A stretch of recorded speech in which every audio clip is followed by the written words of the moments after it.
Mga minamahal ko mga kapatid, ay dumaan sa matinding pagdanak ng dugo. Tama, di ba? Sa sibilisasyon, mula pa noong unang panahon ng Babylonia, hindi ito na itatag ng walang pagdanak ng dugo. Ganun din ang panahon ng pagpasok ng imperyo ng tinatawag na Medo-Persia, dumaan din ang pagdanak ng dugo hanggang sa Gresya, hanggang sa Roma, hanggang sa sunod-sunod na saling lahi ay dumadanak ang dugo. At pinakamatinding pagdanak ng dugo ay walang iba kundi ang kaharian ni Jesus Christ, mga minamahal ko mga kapatid. No? Sabi nga doon sa Psalms chapter 2 verse 2, pakinggan nyo mga kapatid, ano?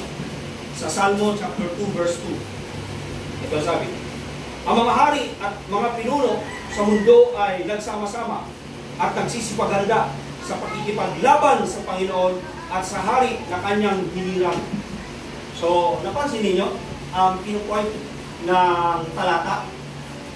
Mula pa noong unang panahon, nung itinatag ng Panginoong Diyos ang kanyang kaharian, ay meron ng paglaban sa kanyang kaharian.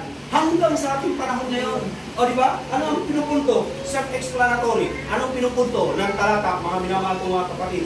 Nagsisipaghanda ang mga tao sa sanlibutan ito, mga pinuno sa sanlibutan ito, mga kaharian sa sanlibutan ito, laban sa kaharian ni Jesus Christ. O di ba?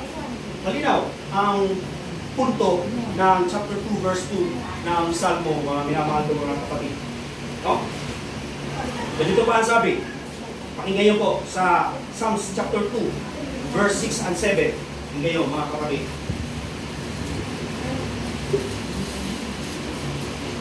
Ayan. Sinabi niya, iniluklok ko ang hinirang kong hari sa kanyang trono sa Sion.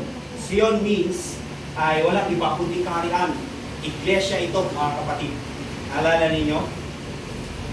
ninyo sa chapter 2 verse 45 verse 44 ng Daniel, kung saan ang bundok na natibag, isang bundok na Sion, ang pinakatuktok doon ay natibag at tinamaan ang malaking ribulto, na ang malaking ribulto yun sumasagisag sa lahat ng mga kaharian, mula ng kaharian ng Babylonia, kaharian ng Medo-Persia, kaharian ng Gresya, kaharian ng Roman Empires, hanggang sa old and modern European kingdoms ay winasak, giniba ng kaharian ito.